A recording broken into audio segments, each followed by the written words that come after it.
So let's talk about housing. One of the major problems mitigating against housing delivery in Nigeria had been that of accessibility, ownership, and land use, adding that successive governments had consistently demonstrated to address the persistent housing problems of the country. We have about 17 million. No, it's gone up to about 22 million. 22 million housing deficits in Nigeria. So how do we address this challenge? Because, you know, one of the very fundamental human rights is shelter. And so how do we address this? We have in the studio this morning a real estate finance expert. No, he's a real estate lawyer. Okay, a real estate lawyer, Babafemi. No. Ola Faturoti. Faturoti. Okay. Olaolu Faturoti. Yeah. Okay, a real estate lawyer. Thank you for joining us. You're welcome. Yeah. Okay, so here we are talking about millions of housing deficits in Nigeria. Yeah. How did we get here in the first place? I heard you talked about a deficit of 22 million housing units. You see that data has been spreading around because whether it's from the Nigerian Bureau of Statistics, I think the World Bank also made that available, but where those statistics actually came from, we can't really pin on that. The other time we were talking about 17 million. From 17 million, we jumped to 22 million. Because in 2012, when 17 million was mentioned as a housing deficit, even without strong statistics to support that, but we still claim in 2017, we felt it to be maybe mental calculation and come to about 22 million again. But the issue is this. When you say 22 million housing deficit as against a population of 180 million, what deficit are you talking about? Housing deficit, that's shortages of housing for the teeming population. So which population? Where do they live? The 180 million, are we talking about them being under the bridge? No. They are somewhere. I think the actual problem we have is the rural-urban migration. So when they don't compare favorably with what obtains in the urban centers, they move from the rural to the urban areas. And when that happens, what we get is simple. Then we have shortages of housing. Where they go to? Because right in my village, I have a grandfather whose house is there and it has been abandoned. Nobody lives there.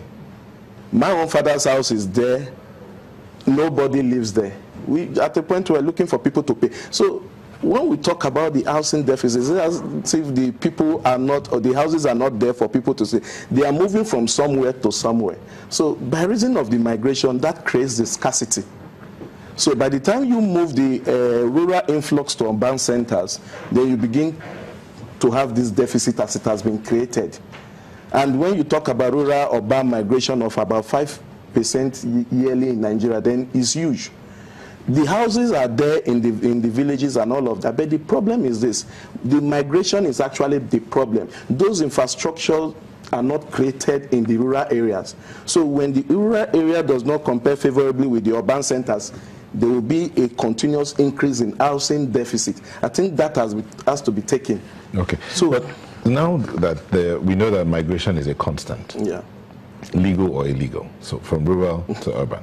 Now, when they move to the urban areas, there are not enough houses, and where they are expensive. So what do you have? You now have people squatting. So you might find families of 3 or 4 living in a house that's meant to be for one. Yeah. How do we solve? The question was, how do we get to this way? You talked about not providing infrastructure. Yeah. But now when you get to the urban areas, this is there. How do we solve it? Yeah. Nilta, maybe you need to get what I said initially. The infrastructure has to be spread around, and one has to be comparable with the other. You don't leave one out to develop the other. You don't come to Lagos to fix Lagos and leave Badagry. The people in Badagry will return back to Lagos.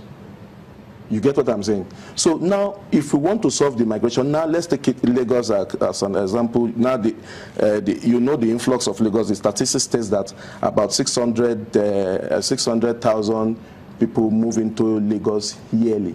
So if you have that kind of statistics, and Lagos is, I think the population is about 23 million. What is the number of, you know, Lagos has been able to present a statistics to us, like the largest digital mapping of Lagos that they did in 2011, when they said we have about 1.2 million houses in Lagos, although that has not been updated. But irrespective of an updated data, if we work on the one of 1.2 million, then we're talking about the population of Lagos being about 15 million. So now we are talking about 23 million, and we have 1.2 million houses. What has been developed? So if you look at the budget of the government to actually address these things, the budget is too small and cannot really address the issue of the deficit. Housing in Nigeria, you see governors advertising houses building like 200 units, 500 units. How do we arrive at the proposed 22 million we think is available? You see, when government is unable to see housing as a project to create employment and all of that, where there's no infrastructure to, housing cannot be developed in those areas. When government cannot create those infrastructure that will allow housing to develop, then we have the problem is still there. What the simple thing is to increase the funding for housing, like the Vice President Osibajo, when he was acting, they brought about the 1 trillion naira proposed fund for housing, and 100 billion will be pumped in yearly to cover an entire nation. If you put this to cover an entire, how many housing units do we actually get for 100 billion naira? In Lagos State, I think the home ownership scheme and all of that, by the time you look at it, they've taken a chunk of about 30% of what the federal government wants to pump in.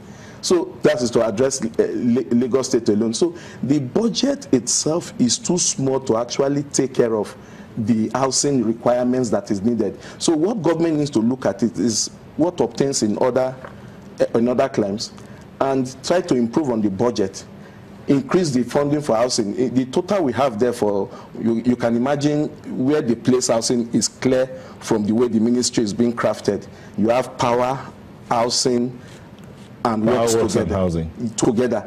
Housing on its own is a huge challenge that should be standing alone. The priority they place on housing, you can see it from the way they've crafted the ministry. By the time you create a ministry where you give house, when only one man is to manage housing, power housing, and whatever, then you have not prioritized the issue of housing.